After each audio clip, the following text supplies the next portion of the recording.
कोरटकरच्या वकिलांकडून कोल्हापूर जिल्हा सत्र न्यायालयात जामीन अर्ज तर दुपारनंतर जामीन अर्जासंदर्भात निर्णय होणार। कोल्हापूरच्या कनिष्ठ न्यायालयानं कोरटकरचा जामीन अर्ज फेटाळला होता।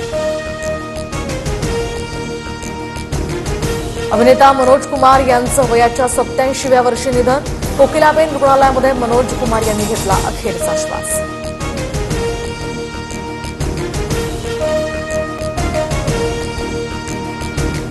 मराठी हास्य कलाकार सागर कारंडेची सायबर गुन्हेगारांकडून 61 लाखांची फसवणूक। इंस्टाग्रामवरील लाईकच्या बदल्यात 150 रुपयांचं आमिष दाखवलं।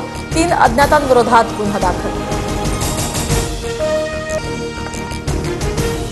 आंतरराष्ट्रीय दर्जाचा मराठी चित्रपट महोत्सव आयोजित केला जाणार। 21 ते 24 एप्रिल दरम्यान आंतरराष्ट्रीय मराठी चित्रपट महोत्सव।